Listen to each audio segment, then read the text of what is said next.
Hi, this is Mardy once again and welcome to my channel.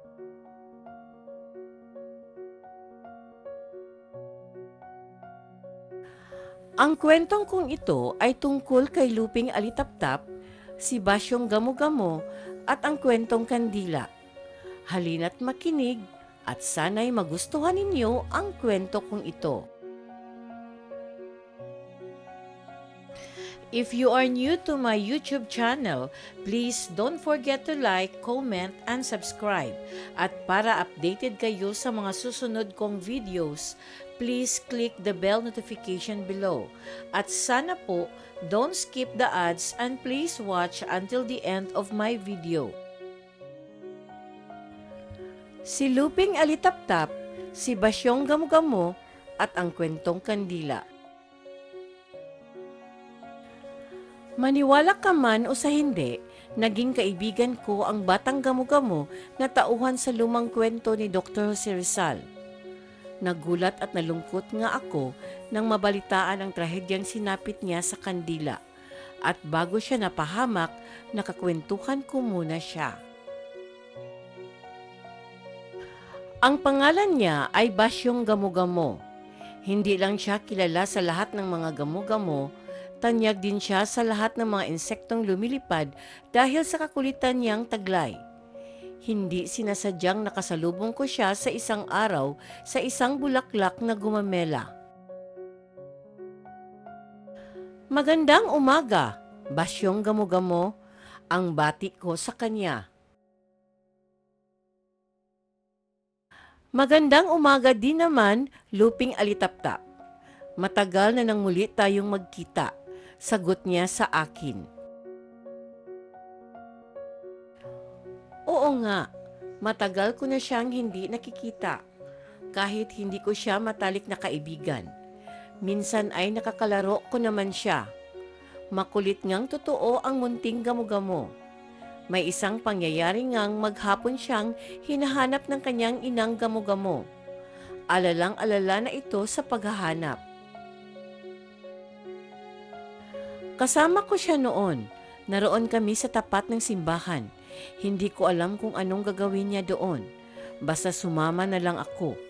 Nahanap siya ng kanyang ina sa batingaw ng simbahan, manggagabi na.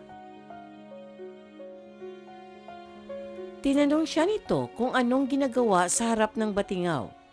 Ang sagot ni Basyong Gamo-Gamo, nagtataka daw ito kung bakit pagkalakas-lakas tunog ng bagay na yon. Ngayon, muli na namang nag-cross ang aming landas. Alam kong marami na naman siyang may babahaging bagong karanasan at kalokohan. Alam mo, Luping Alitaptap, nung mga araw na magkasama tayo at naglalaro, matagal nang palaisipan sa akin kung saan nagmula ang liwanag na nanggaling sa iyong katawan. Hindi ako mapalagay kung bakit sa ating lahat ng mga insektong lumilipad, tanging kayong mga alitaptap lang ang may ganyang klasing liwanag. Napaisip din ako, oo nga no? Kaya nga kaming mga alitaptap, kung maglalaro kami sa gabi, ay pinakapaboritong hulihin ng mga bata at ilagay sa garapon. Minsan pa nga, ginagawa kaming ilaw ng mga mangingisda kung papalaot sa gabi. At sa totoo lang, inggit na inggit ako sa taglay mong ilaw. Kaya nagpasya na akong alamin kung saan nagmumula ang liwanag ng inyong mga katawan. Gusto ko talagang magkaroon nito. Panigurado, Luping Alitaptap, dahil isa kang alitaptap, alam mo kung saan nanggaling ang liwanag na yan. Nagpatuloy sa pagkwento si Basyong Gamo-Gamo. Sumagot ako. Hindi ko alam kung saan nagmula ang ilaw ng aming katawan. Basta ang alam ko lang, pinanganak na akong ganito. Nagkwento siyang muli. Kaya nga, nitong nakaraang linggo, ay hinanap ko ang pinagmumulan ng iyong liwanag. Kahit hindi ko siya masyadong nakakasama, alam kong kahit mag-isa lang siya, Susuong siya sa kahit anong lugar para lamang masagot ang kanyang mga tanong. Ipinagpatuloy niya ang kanyang kwento. Ilang araw din akong naghanap. Noong unang araw, tumingin ako sa araw. Naisip kong maaaring dito nagmumula ang inyong liwanag. Lumipad ako pataas para puntahan ito kahit silaw na ako. Ngunit natuklasan kong sadyang napakalayo pala nito. Hindi ito ang pinagmulan ng inyong liwanag. Ganon din kinagabihan. Nung nakita ko ang buwan at mga bituin, ang akala ko'y matutuklasan ko na ang pinagmulan ng iyong liwanag. Ngunit katulad ng araw, napakalayo din pala ng mga ito. Sa patuloy kong paghahanap, nakasalubong ko si Nelyang tutubi. Tinanong ko sa kanya kung sakaling alam niya ang pinagmulan ng iyong liwanag. Sumagot sa akin ang tutubi. Hindi ko rin alam basyong gamo-gamo. At kung magtatanong ka, hindi dapat sa aking isang tutubi. Dahil kaming mga tutubi ay gumagala sa araw sa mga damuhan at hindi na kailangan ng liwanag sa katawan. Kung gusto mo talagang malaman, marapat ay dumiretso ka sa mismong alitaptap. Hindi ko yun naisip kaagad, kaya naghanap ako ng mga alitaptap. Saktong nakita ko ang tiyuhin mong si Tasyong Alitaptap at si Mang Lusyong Alitaptap.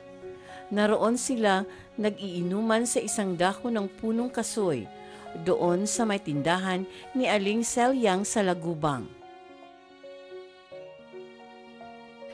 Nako, narinig ko na naman ang pangalan ng aking tiyuhin.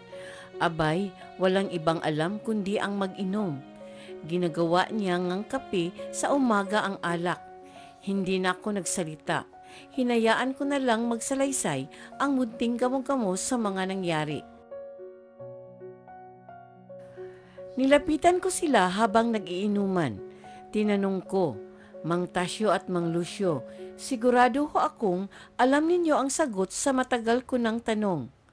Sabi nila sa akin, ano daw ba yung tanong ko?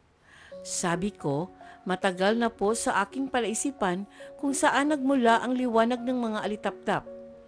Pagkarinig nila sa akin, nagtawanan sila ng malakas.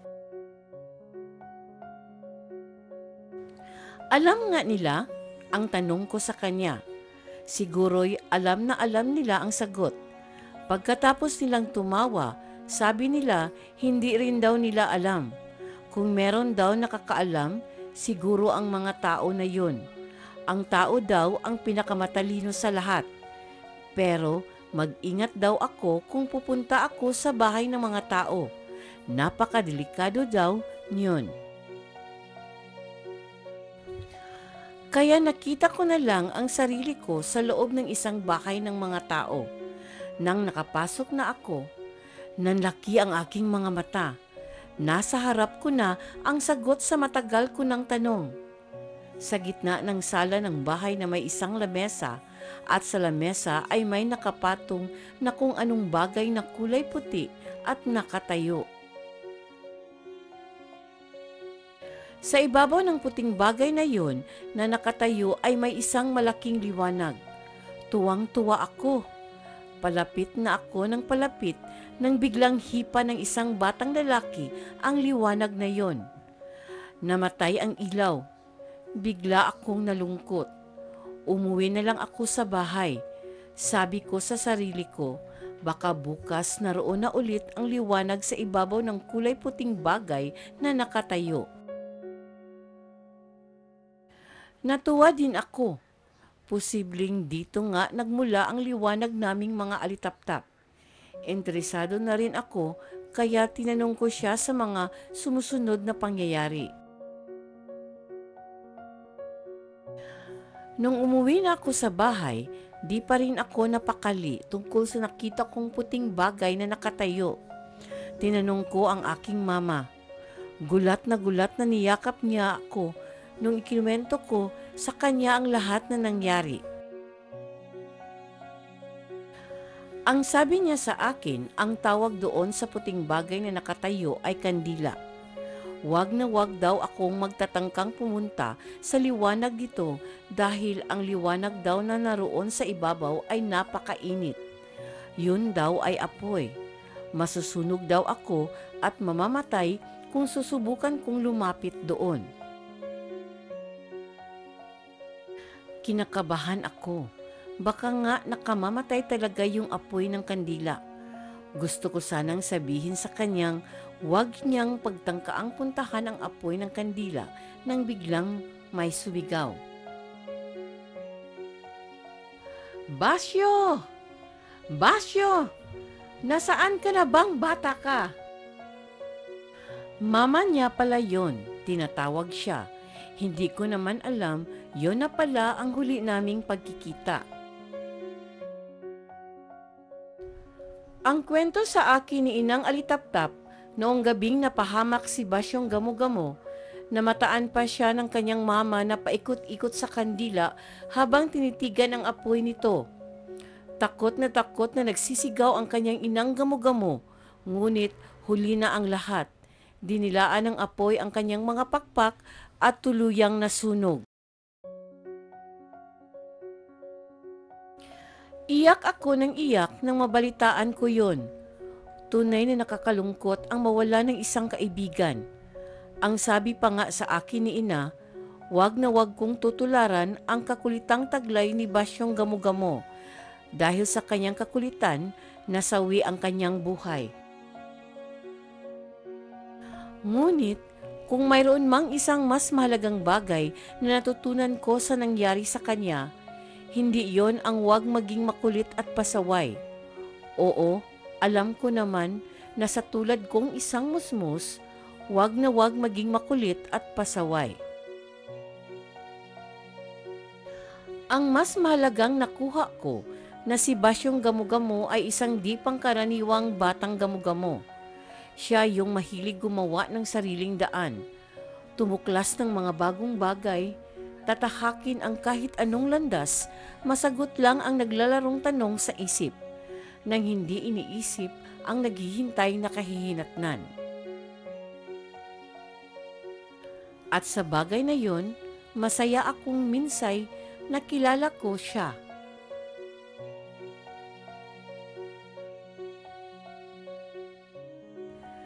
Thank you very much for watching. And according to Lupita Hermin, when life gives you something that makes you feel afraid, that's when life gives you a chance to be brave.